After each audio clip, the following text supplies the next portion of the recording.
Uma boa noite para você, meu irmão, minha irmã. Que a graça e a paz do nosso Senhor e Salvador Jesus Cristo esteja sobre a sua vida, sobre a sua casa, sobre toda a sua família. É um grande prazer, um grande privilégio estarmos juntos uma vez mais, ainda que virtualmente, para celebrarmos ao Senhor, para adorarmos a Deus, para bendizermos ao seu santo nome por tudo que Ele é, por tudo que Ele tem feito por nós, pela bênção, sobretudo, da esperança que Ele tem depositado nos nossos corações.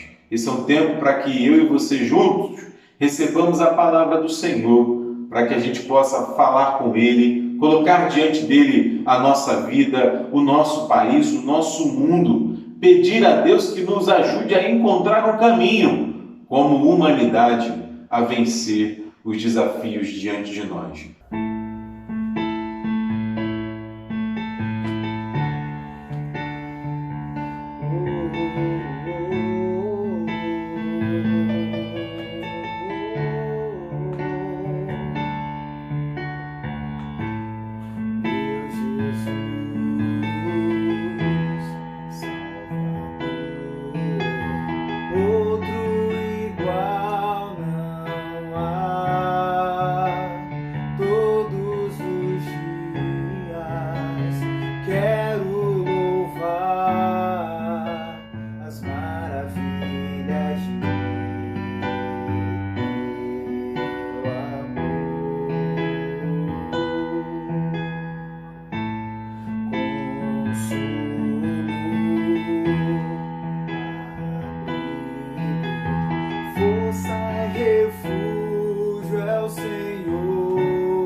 Aos mares.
Feche seus olhos, vamos juntos falar com o Senhor, adorando ao seu santo nome. Deus eterno, é com um profundo senso de privilégio, de gratidão, que adentramos a tua presença em oração nesta hora.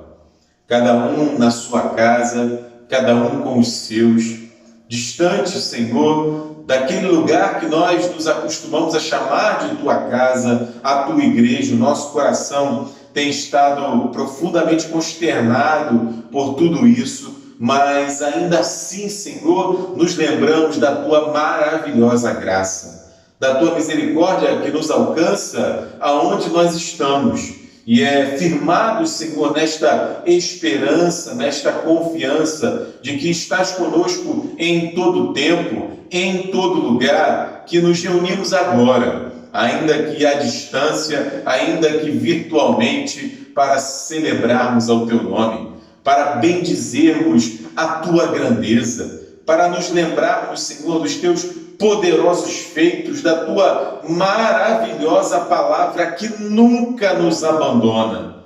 No nome do teu Filho Jesus Cristo. Amém, Senhor. Meus irmãos, vamos ler a palavra de Deus no Evangelho de João, capítulo 11, versículos de 1 a 45.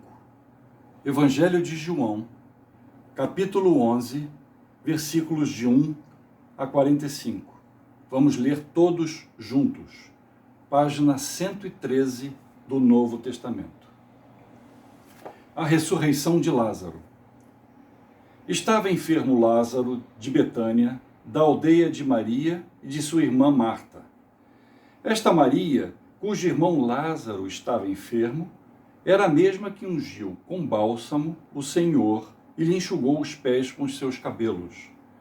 Mandaram, pois, as irmãs de Lázaro dizer a Jesus: Senhor, está enfermo aquele a quem amas.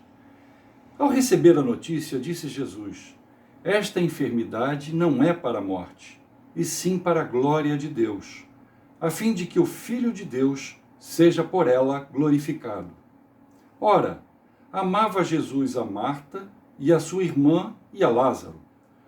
Quando, pois, soube que Lázaro estava doente, ainda se demorou 2 dias no lugar onde estava. Depois disse aos seus discípulos: Vamos outra vez para a Judeia. Disseram-lhe os discípulos: Mestre, ainda agora os judeus procuravam apedrejar-te e voltas para lá? Respondeu Jesus: Não são 12 as horas do dia? Se alguém andar de dia, não tropeça, porque vê a luz deste mundo. Mas, se andar de noite, tropeça, porque nele não há luz. Isto dizia, e depois lhes acrescentou: Nosso amigo Lázaro adormeceu, mas vou para despertá-lo. Disseram-lhe, pois, os discípulos: Senhor, se dorme, estará salvo. Jesus, porém, falara com respeito à morte de Lázaro. Mas eles supunham que tivesse falado do repouso do sono. Então, Jesus lhes disse claramente: Lázaro morreu. E por vossa causa me alegro de que lá não estivesse, para que possais crer. Mas vamos ter com ele. Então, Tomé, chamado Dídimo, disse aos condiscípulos: Vamos também nós para morrermos com ele. Chegando Jesus, encontrou Lázaro já sepultado havia 4 dias. Ora, Betânia estava a cerca de 15 estádios perto de Jerusalém. Muitos dentre os judeus tinham vindo ter com Marta e Maria para as consolar a respeito de seu irmão. Marta, quando soube que vinha Jesus, saiu ao seu encontro. Maria, porém, ficou sentada em casa. Disse, pois, Marta a Jesus: Senhor, se estiveras aqui, não teria morrido meu irmão. Mas também sei que, mesmo agora, tudo quanto pedires a Deus, Deus te concederá. Declarou-lhe Jesus: Teu irmão há de ressurgir. Eu sei, replicou Marta, que ele há de ressurgir na ressurreição, no último dia. Disse-lhe Jesus: Eu sou a ressurreição e a vida. Que quem crê em mim, ainda que morra, viverá. E todo que vive e crê em mim não morrerá eternamente. Crês isto? Sim, Senhor, respondeu ela. Eu tenho crido que tu és o Cristo, o Filho de Deus que devia vir ao mundo. Tendo dito isto, retirou-se e chamou Maria, sua irmã, e lhe disse em particular: o Mestre chegou e te chama. Ela, ouvindo isto, levantou-se depressa e foi ter com ele. Os judeus que estavam com Maria em casa e a consolavam, vendo-a levantar-se depressa e sair, seguiram-na, supondo que ela ia ao túmulo para chorar. Quando Maria chegou ao lugar onde estava Jesus, ao vê-lo, lançou-se-lhe aos pés, dizendo: Senhor, se estiveras aqui, meu irmão não teria morrido. Jesus, vendo-a chorar, e bem assim os judeus que a acompanhavam, agitou-se no espírito e comoveu-se, e perguntou: onde o sepultastes? Eles lhe responderam: Senhor, vem e vê. Jesus chorou. Então disseram os judeus: vede quanto o amava. Mas alguns objetaram: não podia ele, que abriu os olhos ao cego, fazer que este não morresse? Jesus, agitando-se novamente em si mesmo, encaminhou-se para o túmulo. Era este uma gruta, a cuja entrada tinham posto uma pedra. Então ordenou Jesus: tirai a pedra. Disse-lhe Marta, irmã do morto: Senhor, já cheira mal, porque já é de 4 dias. Respondeu-lhe Jesus: não te disse eu que, se creres, verás a glória de Deus? Tiraram então a pedra. E Jesus, levantando os olhos para o céu, disse: Pai, graças te dou porque me ouviste. Aliás, eu sabia que sempre me ouves, mas assim falei por causa da multidão presente, para que creiam que tu me enviaste. E, tendo dito isto, e clamou em alta voz: Lázaro, vem para fora. Saiu aquele que estivera morto, tendo os pés e as mãos ligados com ataduras e o rosto envolto num lenço. Então lhes ordenou Jesus: desatai-o e deixai-o ir. Muitos, pois, dentre os judeus que tinham vindo visitar Maria, vendo o que fizera Jesus, creram nele. Amém. Irmãos, quero convidar você, nesse tempo de oração, a cantar conosco o cântico Rompendo em Fé.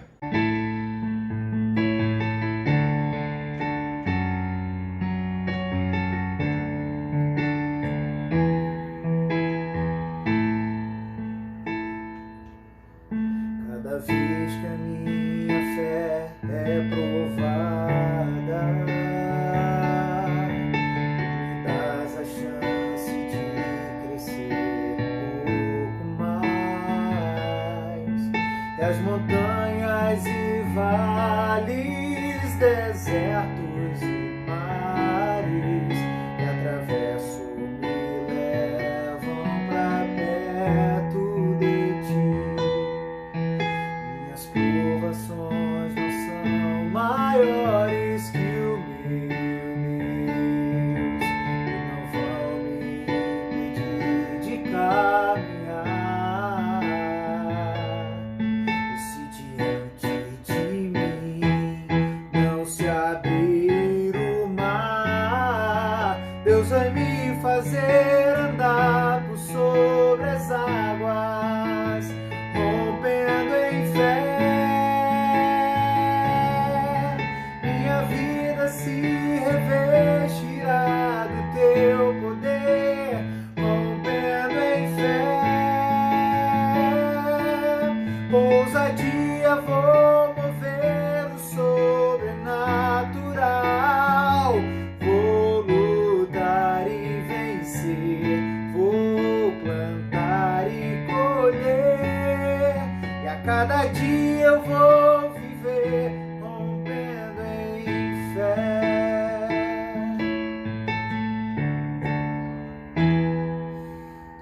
Cada vez que a minha fé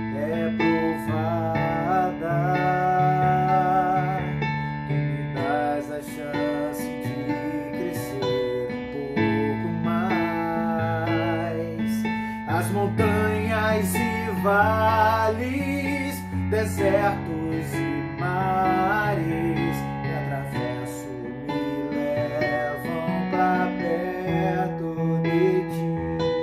Minhas provações não são maiores que o Deus, não vão me impedir de caminhar.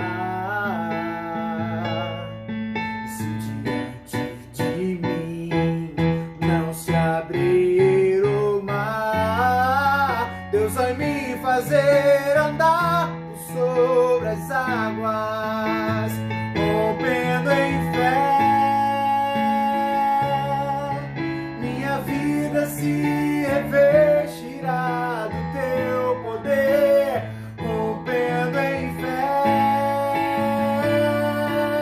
Com ousadia eu vou mover o sobrenatural, vou lutar e vencer, vou plantar e colher, e a cada dia eu vou viver rompendo em fé, rompendo em fé. Minha vida se revestirá do teu poder, rompendo em fé. Com ousadia vou mover o sobrenatural, vou lutar e vencer, plantar e colher. Cada dia vou viver rompendo em fé. A cada dia vou viver rompendo em fé. A cada dia eu vou viver rompendo em fé. Acabamos de cantar alguma coisa que a gente precisa viver. Crer, ter fé, de que não são as condições da vida que determinam a ação de Deus. Deus age como quer, quando quer, da forma como quer e na vida de quem Ele quer. Crendo assim, coloque a sua vida diante de Deus, abra seu coração diante dele, mas ore pelos seus. Você está em casa, aqueles que têm a oportunidade de estar com a família, estejam juntos em oração. Coloque a sua casa diante do Senhor. Ore pelas condições em que nós estamos vivendo, porque sem sombra de dúvida, se o Senhor não edificar a casa, em vão vigia a sentinela. Não há quem faça mais do que o Deus Altíssimo, Criador e Sustentador. Vamos orar? Senhor, nosso Deus, nosso Pai, obrigado porque temos a oportunidade de chegar à Tua presença. Obrigado porque o Senhor é Deus, o Senhor é o nosso Deus, é o único Deus. Nessa certeza, Senhor, queremos clamar pela Tua ação na humanidade, pela Tua ação, Senhor, no nosso país e na nossa cidade. Ao invés, Senhor, dos governantes ficarem brigando, Senhor, tem misericórdia de nós e dá luz para lidarmos com esta pandemia. Afasta, Senhor, todo o mal e dá, Senhor, a misericórdia que todos nós precisamos, porque bem sabemos que bendita é a nação cujo Deus é o Senhor. Nós oramos no nome de Jesus. Amém. Passado, presente e futuro. O momento de consagração é um momento do presente em que nós exercitamos o passado, a lembrança do passado, do que Deus já tem feito por nós. E agradecemos a Deus. Agradecemos a Deus na entrega dos nossos dízimos e ofertas. Mas também é um ato de futuro, porque é um ato de fé. Nós não sabemos o que vai acontecer no dia de amanhã, mas confiamos em Deus. E mesmo que não tenhamos uma visão do futuro, nós, confiando em Deus, entregamos a Ele os nossos dízimos e ofertas, sabendo que, do mesmo jeito que Ele já proveu o nosso passado, Ele também proverá o nosso futuro. Esse momento será acompanhado do cântico Oferta de Amor.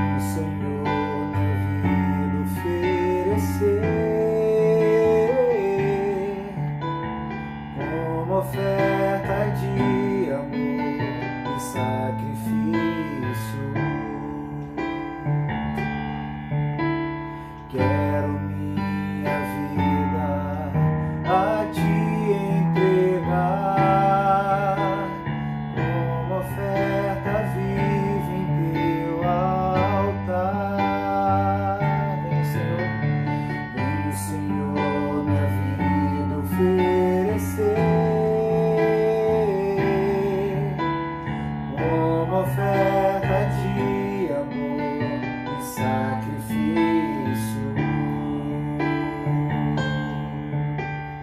Quero minha vida a te entregar, como oferta viva em teu altar,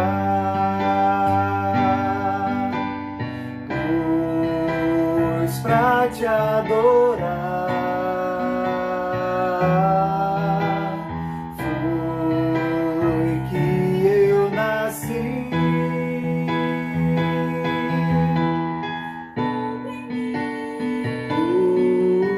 O teu querer, faça o que está em teu coração, e que a cada dia eu queira mais e mais estar ao teu lado, Senhor. O Senhor, minha vida oferecer como oferta de amor e sacrifício. Quero minha vida a te entregar, como oferta viva em teu altar, pois pra te adorar foi que eu nasci.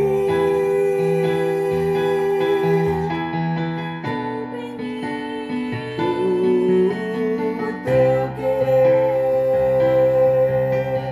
faça o que está em teu coração,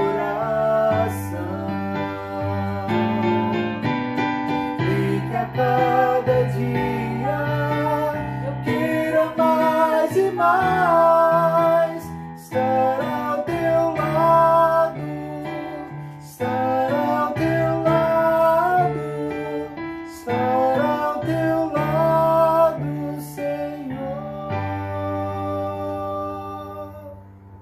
Oremos, irmãos. Pai querido, Pai amado, graças te damos, Senhor, pelos dízimos e as ofertas. Que diante do cenário de caos, Pai, que vivemos, que tenhamos sempre a certeza que só dependemos de Ti. Que o Senhor é nosso único e suficiente Salvador. Pedimos, Pai, que o Senhor abençoe estes recursos, que eles venham para ser a manutenção da Tua casa e da Tua obra. É o que te pedimos e te agradecemos em nome de Jesus, com perdão dos nossos pecados. Amém. Meus irmãos, hoje é o último domingo da Quaresma segundo o calendário cristão.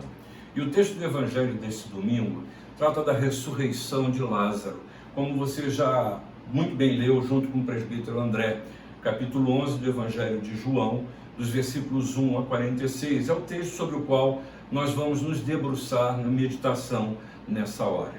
Mas antes de começar, eu quero compartilhar com você uma experiência que um grande amigo meu, Lucas Portes, dividiu comigo, e essa palavra eu já trouxe uma vez para a igreja. O Lucas me mandou um vídeo falando sobre uma experiência que trata da chamada linha insuportável. Eu não vou entrar no mérito do experimento científico, musical e daí por diante, porque a gente passa a fazer reflexões que são importantes, mas não é o fulcro da nossa questão aqui agora. Mas o que eu quero dizer, que a síntese disso é que todos nós enfrentamos em alguns momentos exatamente essa linha do insuportável, que pode ser fruto, quem sabe, de um momento que você volta a estaca zero na sua vida, pode ser o preenchimento de alguma coisa que faltava, que é exatamente o inverso, pode ser que sua vida ela mude de patamar, é uma outra linha chamada também insuportável, por incrível que pareça,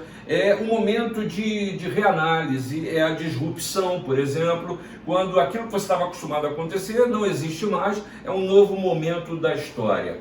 Mas, na verdade, a linha insuportável, ela nos chama atenção para as coisas que mudam, que se alteram. E, na verdade, o que nos chama a reflexão é que há coisas na vida, há situações na vida que elas são lineares, que elas convidam a gente a estar no extremo.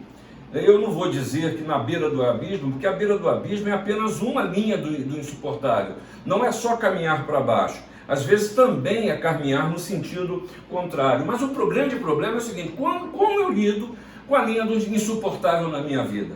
Como eu lido com os limites que te obriga, por exemplo, a começar tudo de novo? Que não há como começar de novo, por exemplo, em outra situação, e você não tem como recomeçar, porque o antigo já não existe mais. E aí eu preciso refletir, porque essas coisas nos desestabilizam. Por exemplo, nós nunca tivemos uma quarentena, e de repente eu e você nos encontramos numa quarentena que a gente tem que se reinventar. Eu preciso me reinventar nas minhas relações, dentro de casa, porque a gente está brigando a beça, porque nunca teve oportunidade de conviver tanto com os seus. E aí, está na linha do insuportável e vai precisar se reinventar. Há pessoas que estão ficando em casa, empresários, e que seus negócios estão parados. Como vão pagar as contas? E o reverso é verdadeiro. Há empregados que, por não poderem trabalhar, estão com medo de perder seu emprego. Nós estamos hoje numa situação que ela é o limite do insuportável. Eu poderia usar esse exemplo também. Mas eu quero dizer primeiramente que é isso mesmo. A gente tem história, a gente tem relações, a gente tem nome, a gente tem família, e a gente vive esses limites na nossa história, na nossa vida, na nossa família. No caso aqui, nós temos uma família constituída aqui de 3 irmãos: Marta, Lázaro e Maria. E a Bíblia fala em outras oportunidades, em outras ocasiões, sobre essas famílias. A gente sabe que eles moravam em Betânia. Em Lucas, no capítulo 10, a partir do versículo 38, nos mostra que Jesus se hospedou na casa de Marta e Maria, aquela famosa história de Marta trabalhando e Maria aos pés de Jesus. Você há de se lembrar. Aqui nós vemos a ressurreição de Lázaro. Depois, no capítulo 12, você vê do Evangelho de João que Jesus se encontra com os irmãos e Maria unge os pés de Jesus. E Jesus se manifesta e se coloca diante desses 3 irmãos em momentos distintos, de maneira absolutamente diferente. Mas Jesus sempre fala, ele nunca deixa sem resposta. Mas Jesus sempre se faz presente em corpo com eles, mas principalmente em saciedade, em suprimento, em completude, em satisfação. Na sua presença há gozo.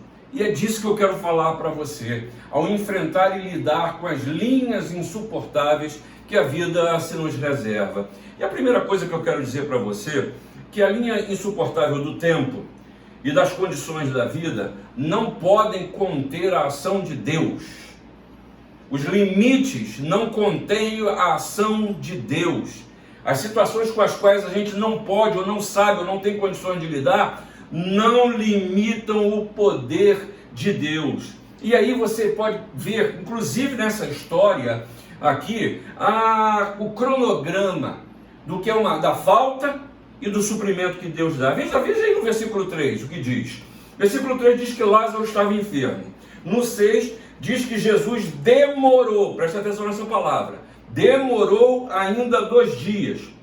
No versículo 9, Jesus fala de 12 horas durante o dia para realizar, porque à noite não há luz, não dá para fazer o tempo todo. E aí Jesus estava falando que o homem é limitado, e a gente sabe que é limitado. Então, uma das coisas que Jesus está precisando nos mostrar aqui nesse texto é que a gente também precisa reconhecer as nossas limitações.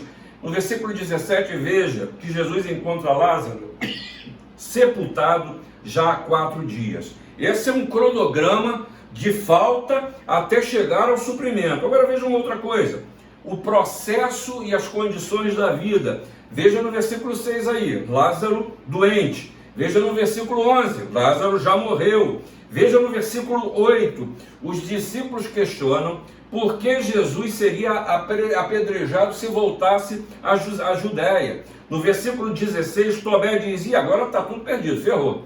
Nós vamos morrer todo mundo também. E aí chegamos aqui exatamente num dos pontos de inflexão do insuportável, do impossível.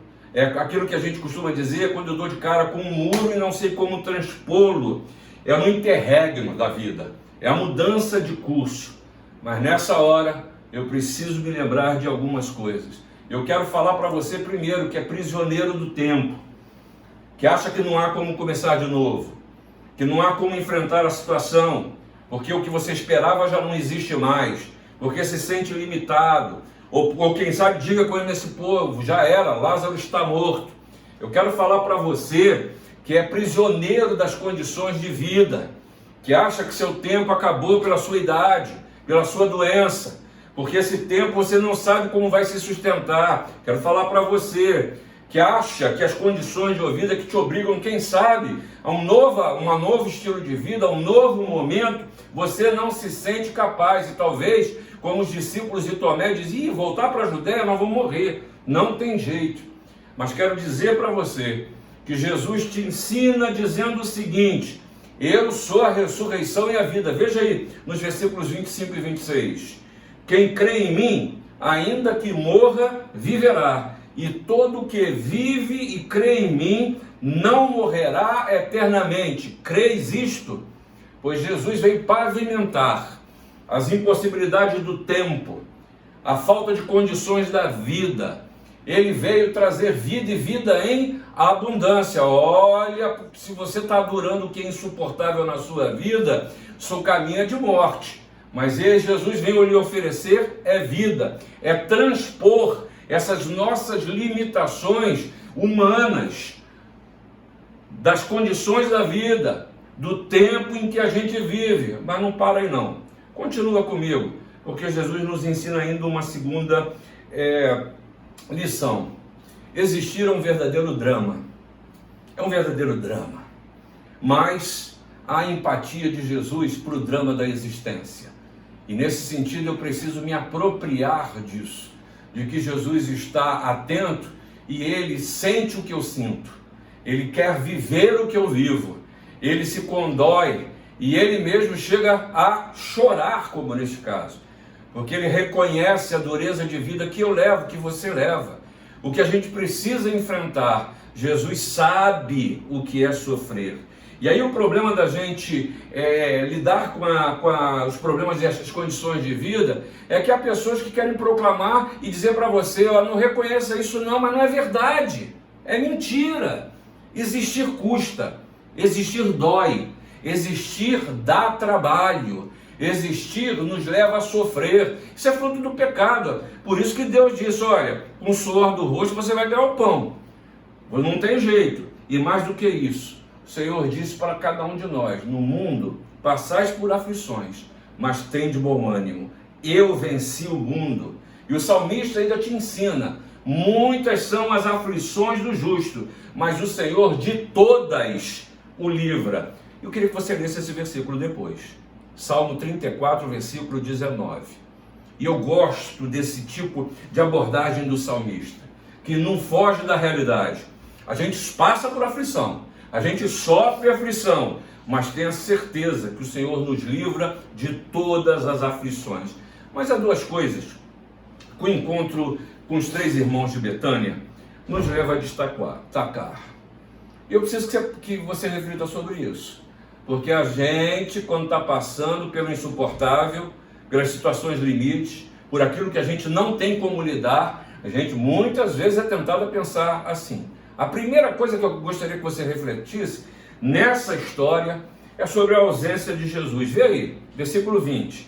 Marta vai ao encontro de Jesus, Maria em casa está absorvida pelo seu drama, está em luto, não aguenta a situação, chora a morte, chora a sua linha insuportável, que não consegue dar o passo seguinte, e a imaginar até o que vem depois. Aí no versículo 28, você vê que Maria é chamada, e a palavra é, Jesus te chama. E aí no versículo 32, Maria lida e verbaliza a dura realidade da vida. Jesus, se o Senhor estivesse aqui, meu irmão não tinha morrido.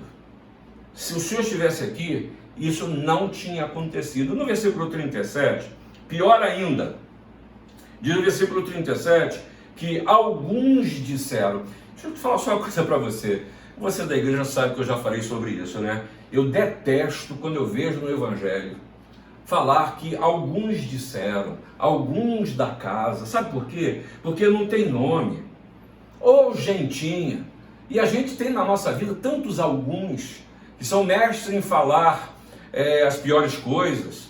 a decretar o fim, a dizer que não tem jeito. E o que é pior, muitas vezes a gente vai nessa linha. E esses alguns disseram, ele fez isso com os outros. Por que não fez com o pobre do Lázaro? Podia ter cuidado dele. Gentinha difícil essa, hein? Eu quero dizer para você, você precisa tomar cuidado com essa palavra. Se estivesse aqui, isso não teria acontecido. Essa é a declaração de Maria. Para muitos, pode até parecer uma declaração de confiança e fé, mas não é não. Não é não. Na verdade, revela falta de fé. Ela está dizendo que Jesus não foi capaz de fazer apesar da distância. Que Jesus foi vencido pelo tempo.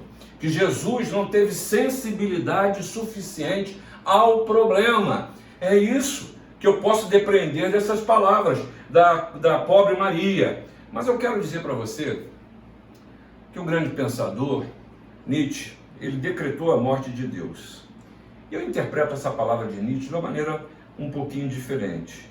Na verdade, o que Nietzsche faz é constatar a incredulidade. Ele fala, na verdade, como a religião perdeu o seu lugar na nossa cultura, na nossa igreja, na nossa vida. E aí, quando a gente chega no limite do insuportável, o que acontece? Não há sustentação. Não há em que se basear.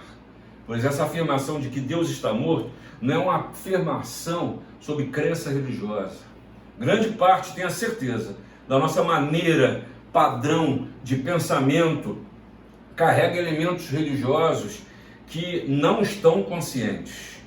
Por exemplo, é muito fácil falar sobre a natureza como se ela tivesse ou contivesse os propósitos. Ou é muito fácil eu falar sobre o universo como uma grande máquina e essa metáfora carregar a implicação sutil de que essa máquina foi projetada. Mas é tão difícil, as mesmas pessoas que dizem isso, reconhecer o Senhor da história. Para alguns, Deus em Jesus não faz nenhuma diferença. E eis aqui um ponto-chave da fé, e eu queria que você refletisse sobre isso. Que diferença faz Jesus na sua forma de viver e de pensar? Porque o desfazer do nós existencial, ele parte de Jesus.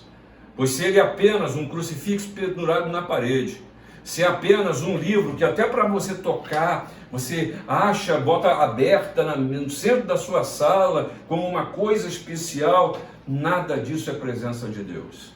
A presença de Deus precisa ser intensamente vivida no seu dia a dia, não só no seu coração, mas também na sua mente.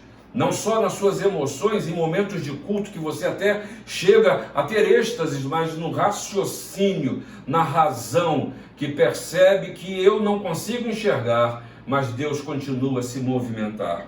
Mas tem uma segunda coisa nessa história aí, que eu já comecei a falar e agora eu quero dizer um pouco mais para você, a empatia de Jesus. No verso 33 nos mostra a comoção de Jesus por saber que é duro a gente enfrentar algumas situações da vida. E há momentos em que a vida particularmente se torna absolutamente insuportável. E aí no versículo 30 é um versículo muito simples, talvez o menor versículo da Bíblia, que diz que Jesus chorou. Jesus se emocionou. E o que é isso? Uma divindade que sente e que se choca com o sofrimento humano. O seu Salvador, o seu Senhor, Jesus, ele sabe o que é sofrer. E aqui eu me lembro de uma música antiga, do já falecido, eu creio, Luiz de Carvalho, que diz o seguinte: Deus te compreende as dores, teu pranto vê correr. Diz, eis que estou contigo, não tens por que temer. Lembre-se disso. Aí eu me lembro de um velho professor, o pastor Isaltino Gomes, contava que um pai perguntou a um pastor: quando meu filho morreu, onde é que Deus estava?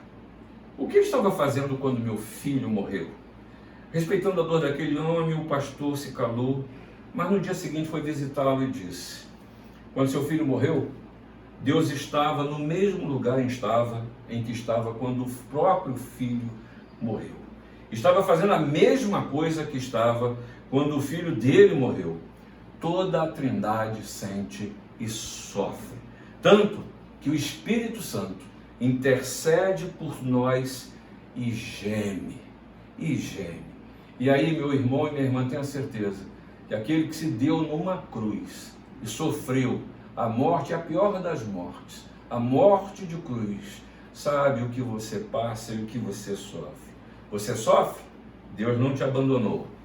Deus não perdeu o poder, nem você é um crente inferior, tenha certeza disso.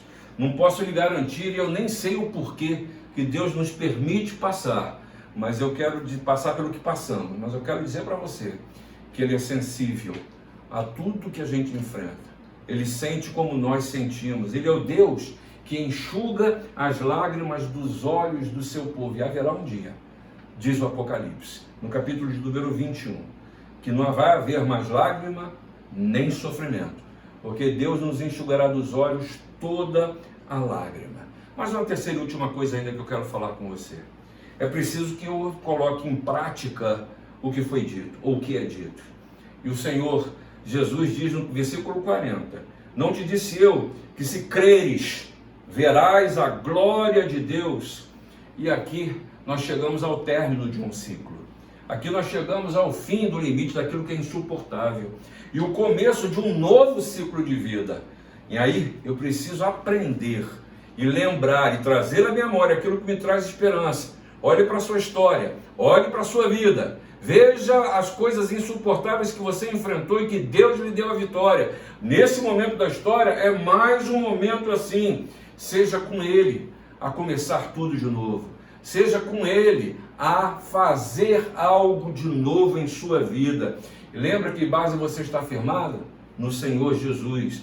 E Jesus resgata tudo isso de novo. Veja o versículo 39. Ele convida a que vivamos um novo ciclo. E diz, vem cá gente, tira a pedra do túmulo aí. Aí a pergunta que vai, mas vem cá, não é para viver o novo? Como é que você vai voltar ao que é velho? Olha a Maria tentando voltar ao que é velho. Versículo 39. Tira a pedra, mas disse Maria, irmão do moço, Senhor, já cheira mal porque já é de 4 dias. O que é isso? Marta continua presa ao tempo e às condições de vida. Marta, lembra das bases em que você está firmada, minha filha. Tira a pedra. Esse é o novo. Viva um novo ciclo. Deixa a vida seguir. E diz o texto que Jesus gritou, Lázaro, vem para fora. Depois, Lázaro, vem para um novo ciclo. Ou quem sabe, Lázaro, acabou o fim da linha insuportável da morte. E Jesus ainda diz, desata o homem. Tira dele o que lhe prende, a liberdade. É fim de escravidão. E o exemplo que Jesus traz é o mais objetivo da vida. Porque Jesus está falando da morte. Lázaro, acabou a morte. Lembre-se, eu vim para que vocês tenham vida e vida em abundância. Vivam assim, sabendo que o tempo e as condições da vida não determinam a ação de Deus. Mais do que isso, o olhar de Jesus sobre você e a sua existência é um olhar de empatia, de quem sente de quem sabe o que é sofrimento e por isso quer nos trazer uma vida abundante. A minha paz vos dou, diz o Senhor. Mais do que isso. E finalmente, coloque em prática aquilo que você diz crer. Que Deus te abençoe. Caminhando para o final do nosso culto, depois de você ouvir a palavra que compartilhamos com você, convite agora para que você cante. Fale da segurança que só Jesus pode nos dar. Amém.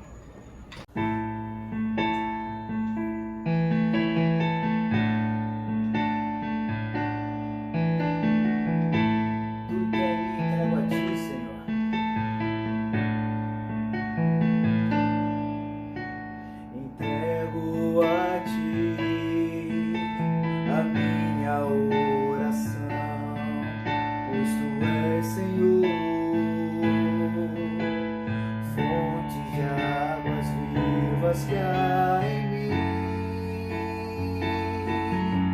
És a minha esperança, eu descanso em ti. Posso confiar que a vitória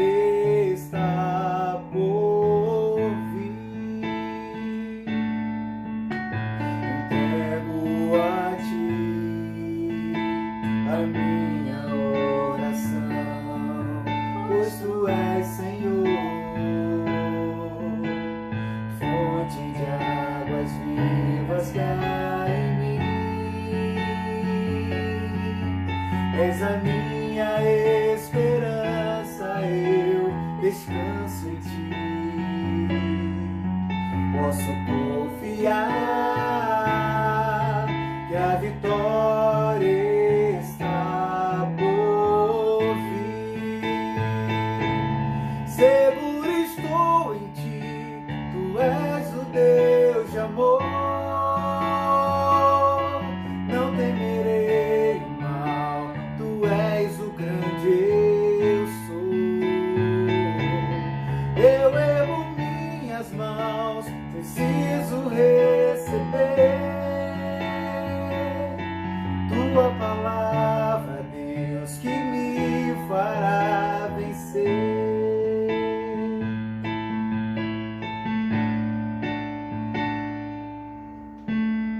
Entrego a ti a minha oração, pois tu és Senhor, fonte de águas vivas que há em mim. És a minha esperança, eu descanso em ti. Posso confiar que a vitória está por vir. Seguro estou em ti, tu és o Deus de amor. Não temerei o mal, tu és o grande eu sou. Eu ergo minhas mãos, preciso receber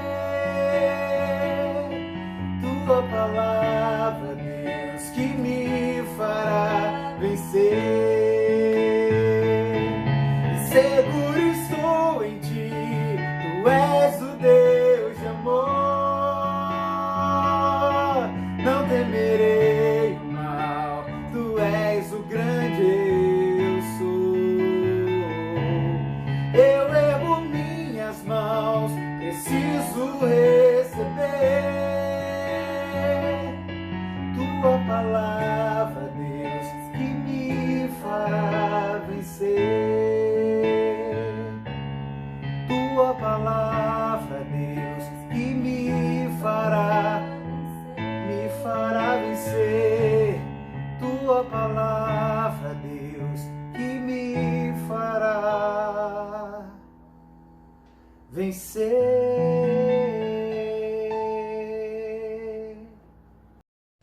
Receba agora, meu irmão, minha irmã, a bênção do Senhor e que você tenha uma semana de paz. Que a graça do nosso Senhor e Salvador Jesus Cristo, o amor de Deus, o nosso Pai, a comunhão, as consolações do Espírito Santo de Deus sejam com você, meu irmão, minha irmã, com toda a igreja do Senhor ao redor da terra, que espera pacientemente o retorno do seu Senhor, hoje e sempre. Amém.